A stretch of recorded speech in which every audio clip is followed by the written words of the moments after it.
Madam President, members of the Court, it is a great honour for me to appear before the Court once again.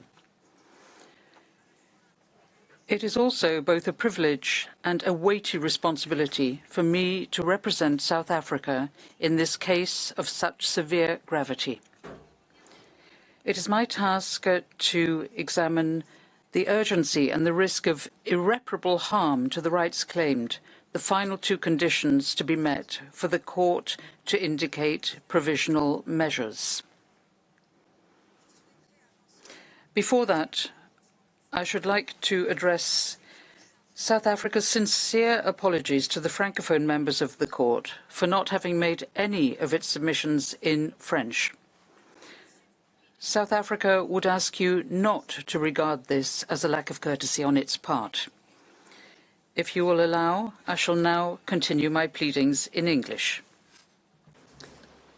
Madam President, members of the Court, there is an urgent need for provisional measures to protect Palestinians in Gaza from the irreparable prejudice caused by Israel's violations of the Genocide Convention. The United Nations Secretary-General and its chiefs describe the situation in Gaza variously as a crisis of humanity, a living hell, a bloodbath, a situation of utter deepening and unmatched horror, where an entire population is besieged and under attack, denied access to the essentials for survival on a massive scale. As the United Nations Under-Secretary-General for Humanitarian Affairs stated last Friday, and I quote, "Gaza has become a place of death and despair. Families are sleeping in the open as temperatures plummet. Areas where civilians were told to relocate for their safety have come under relentless bombardment. Medical facilities are under relentless attack. The few hospitals that are partially functional are overwhelmed with trauma cases, critically short of all supplies, and inundated by desperate people seeking safety. A public health disaster is unfolding. Infectious diseases are spreading in overcrowded shelters as sewers spill over. Some 180 women are giving birth daily amidst this chaos. People are facing the highest levels of food insecurity ever recorded. Famine is around the corner. For children in particular, the last 12 weeks have been traumatic. No food, no water, no school, nothing but the terrifying sounds of war, day in and day out. Gaza has simply become uninhabitable. Its people are witnessing daily threats to their very existence, while the world watches on." End quote. The Court has heard of the horrific death toll and of the more than 7,000 Palestinian men, women and children reported missing, presumed dead or dying slow, excruciating deaths trapped under the rubble. Reports of field executions and torture and ill-treatment are mounting, as are images of decomposing bodies of Palestinian men, women and children left unburied where they were killed, some being picked upon by animals. It is becoming ever clearer that huge swathes of Gaza, entire towns, villages, refugee camps, are being wiped from the map. As you have heard, but it bears repeating, according to the World Food Programme, 4 out of 5 people in the world in famine or a catastrophic type of hunger are in Gaza right now. Indeed, experts warn that deaths from starvation and disease risk significantly outstripping deaths from bombings. The daily statistics stand as clear evidence of the urgency and of the irreparable prejudice. On the basis of the current figures, on average, 247 Palestinians are being killed and are at risk of being killed each day, many of them literally blown to pieces. They include 48 mothers each day, 2 every hour, and over 117 children each day, leading UNICEF to call Israel's actions a war on children. On current rates which show no sign of abating, each day, over 3 medics, 2 teachers, more than 1 United Nations employee, and more than 1 journalist will be killed, many while at work or in what appear to be targeted attacks on their family homes or where they are sheltering. The risk of famine will increase each day. Each day, an average of 629 people will be wounded, some multiple times over, as they move from place to place, desperately seeking sanctuary. Each day, over 10 Palestinian children will have 1 or both legs amputated, many without anaesthetic. Each day, on current rates, an average of 3,900 Palestinian homes will be damaged or destroyed. More mass graves will be dug. More cemeteries will be bulldozed and bombed and corpses violently exhumed, denying even the dead any dignity or peace. Each day, ambulances, hospitals and medics will continue to be attacked and killed. The first responders who have spent 3 months without international assistance, trying to dig families out of the rubble with their bare hands, will continue to be targeted. On current figures, 1 will be killed almost every second day, sometimes in attacks launched against those attending the scene to rescue the wounded. Each day, yet more desperate people will be forced to relocate from where they are sheltering, or will be bombed in places where they have been told to evacuate to. Entire multi-generational families will be obliterated, and yet more Palestinian children will become WCNSF, Wounded Child, No Surviving Family, the terrible new acronym born out of Israel's genocidal assault on the Palestinian population in Gaza. There is an urgent need for provisional measures to prevent imminent, irreparable prejudice to the rights in issue in this case. There could not be a clearer or more compelling case.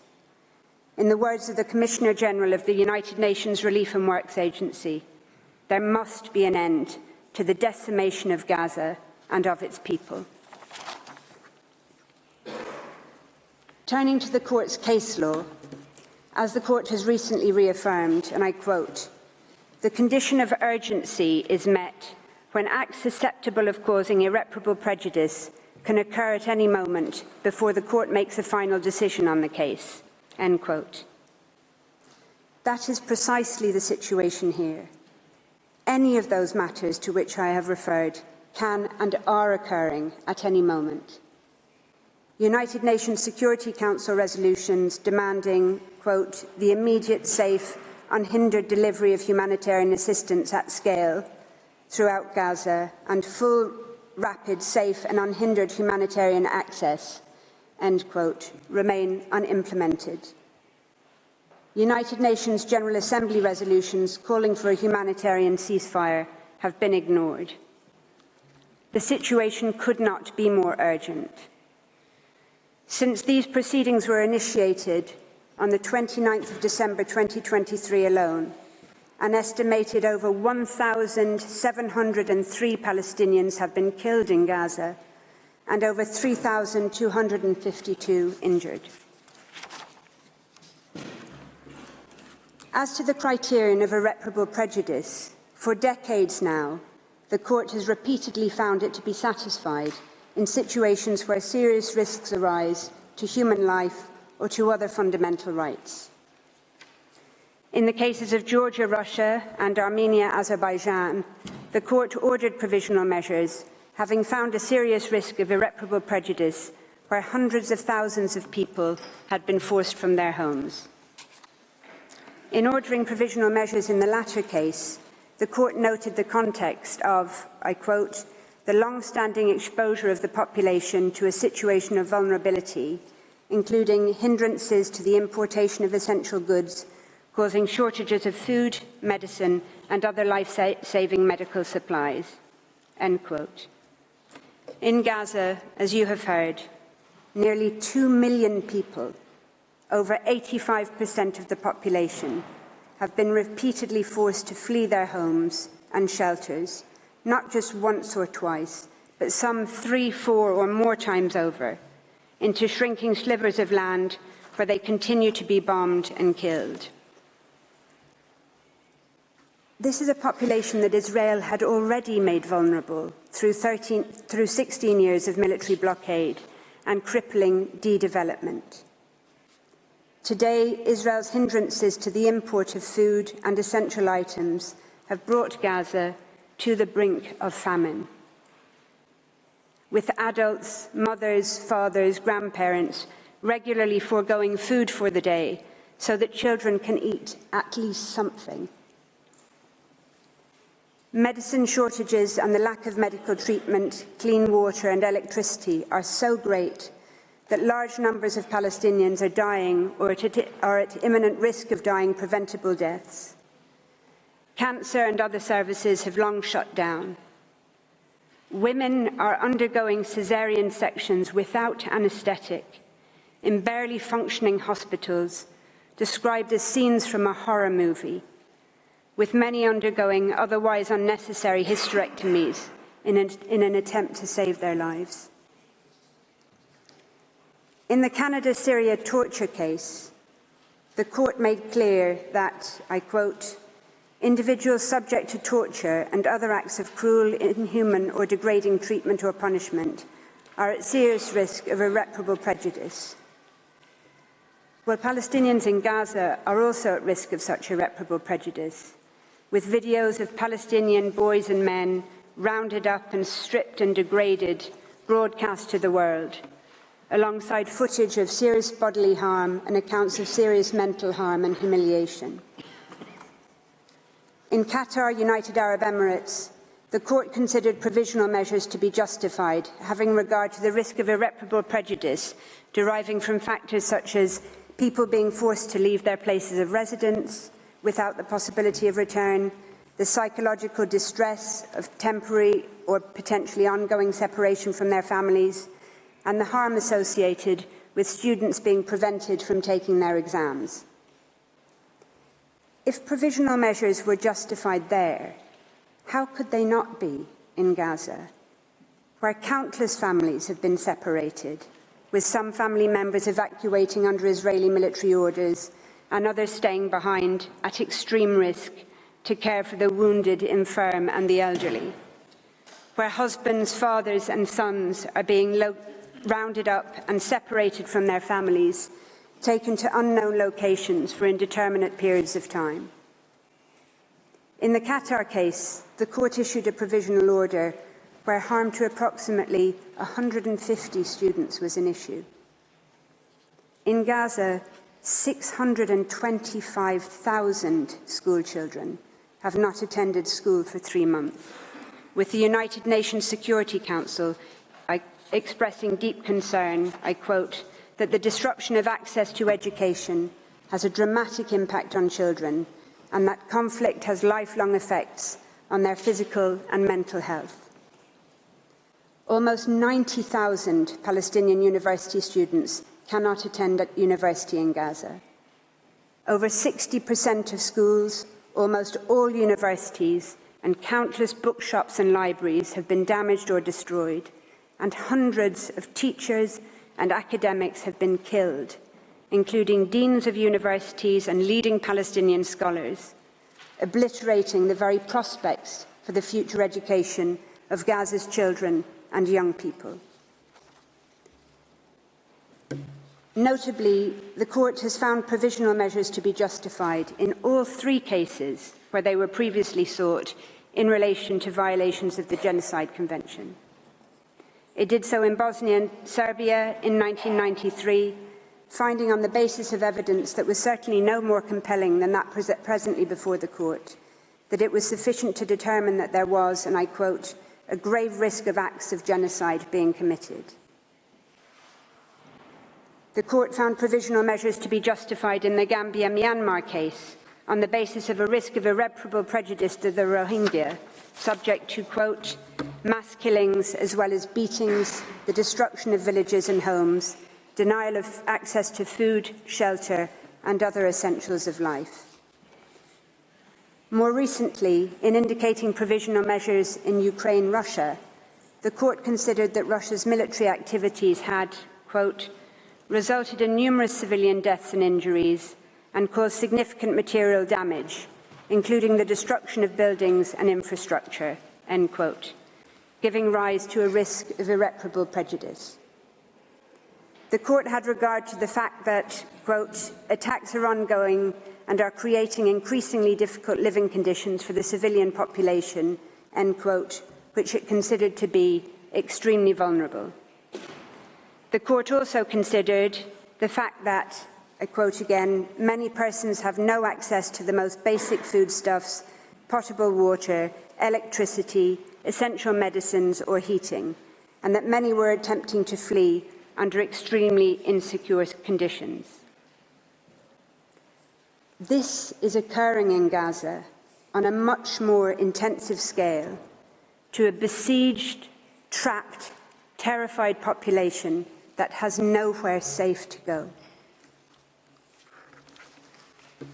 Lest the contrary be suggested, it is clear from Ukraine-Russia that the fact that the urgent risk of irreparable harm arises in a situation of armed conflict does not undermine, much less preclude, a request for provisional measures.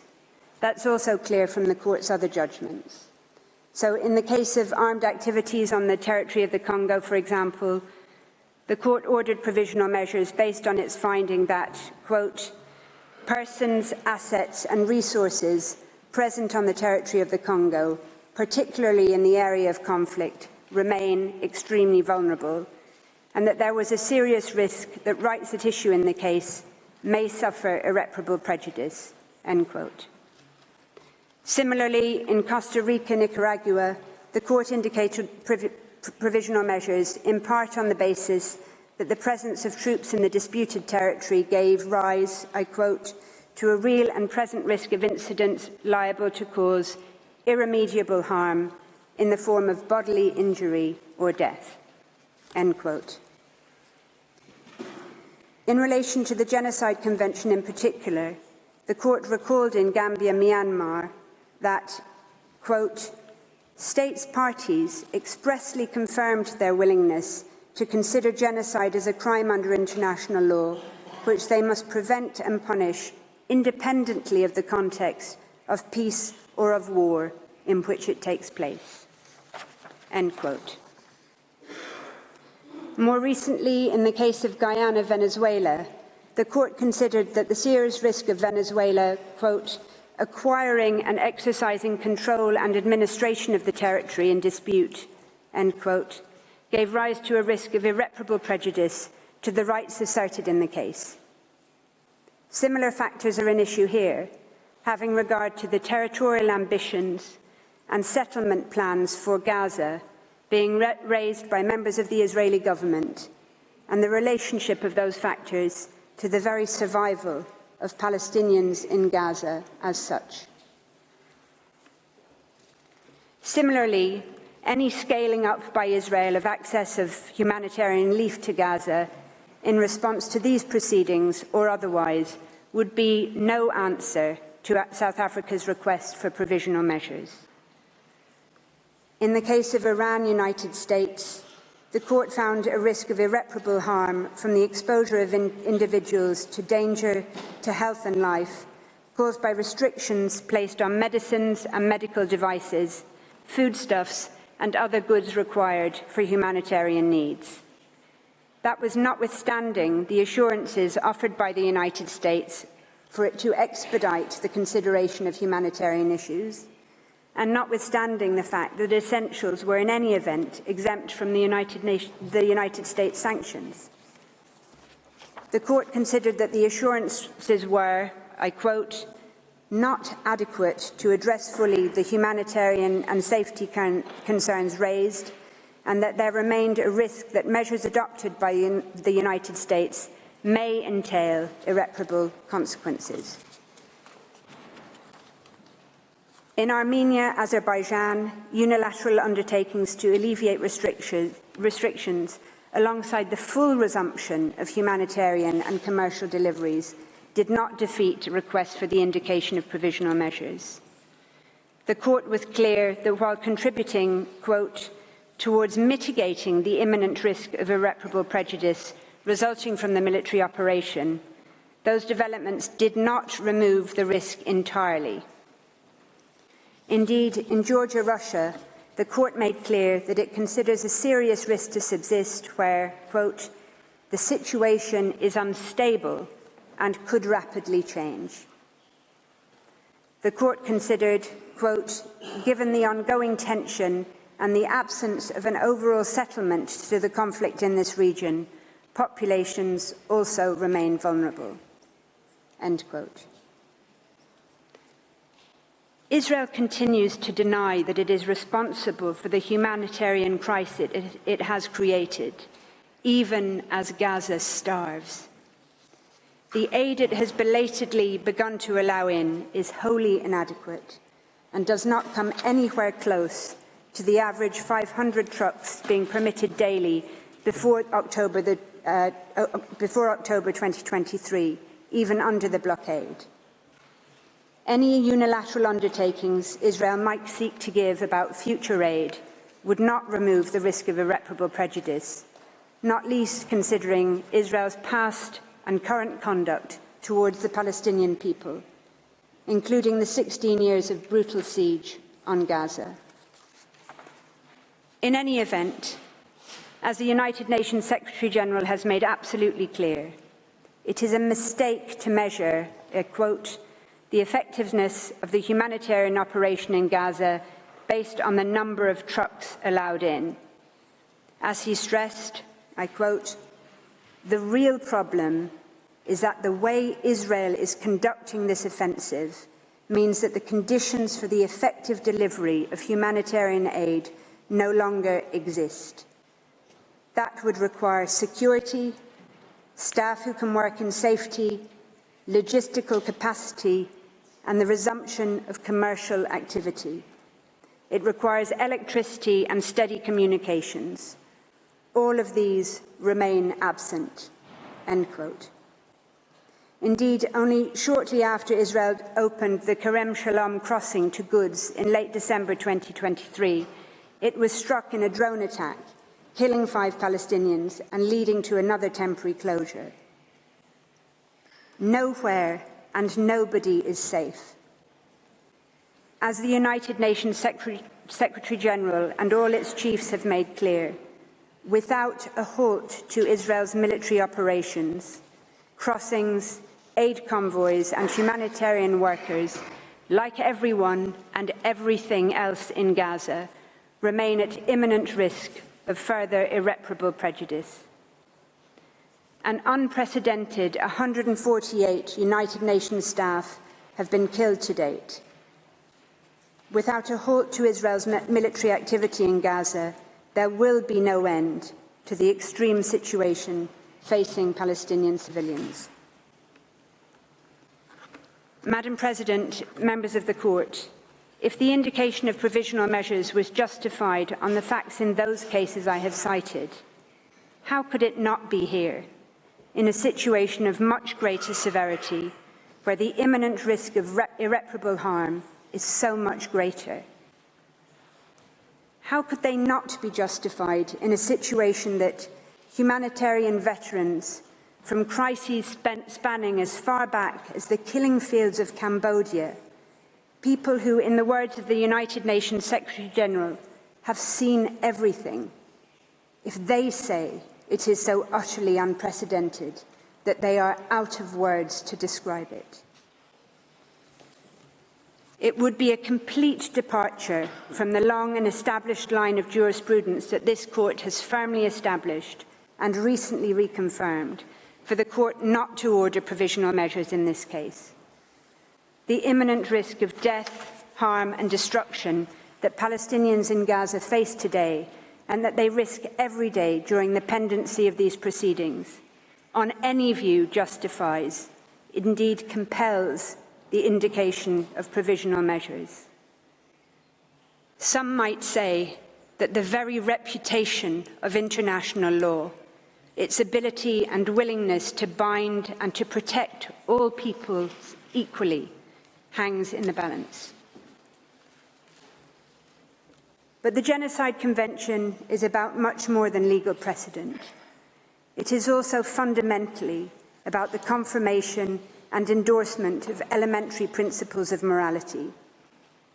The Court recalled the 1946 General Assembly resolution on the crime of genocide, which made clear that, I quote, "Genocide is a denial of the right of existence of entire human groups, as homicide is the denial of the right to live of individual human beings.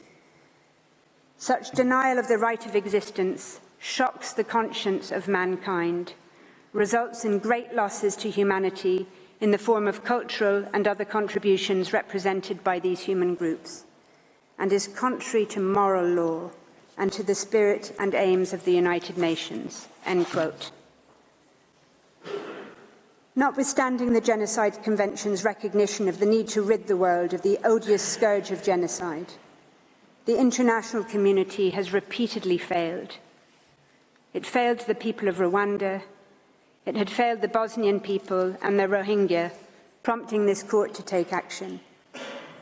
It failed again by ignoring the early warnings of the grave risk of genocide to the Palestinian people, sounded by international experts since 19th of October of last year.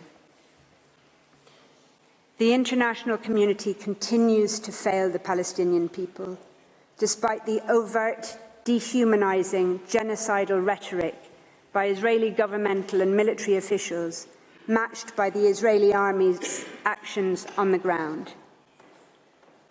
Despite the horror of the genocide against the Palestinian people being live-streamed from Gaza to our mobile phones, computers and television screens, the first genocide in history where its victims are broadcasting their own destruction in real time in the desperate, so far vain hope that the world might do something. Gaza represents nothing short of a moral failure, as described by the usually circumspect International Committee of the Red Cross.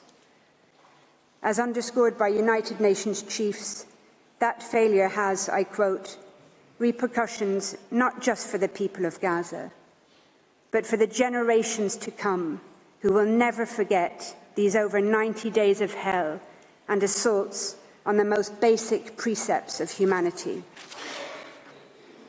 As stated by a United Nations spokesperson in Gaza last week, at the site of a hospital clearly marked with the symbol of the Red Crescent, where 5 Palestinians, including a 5-day-old baby, had just been killed.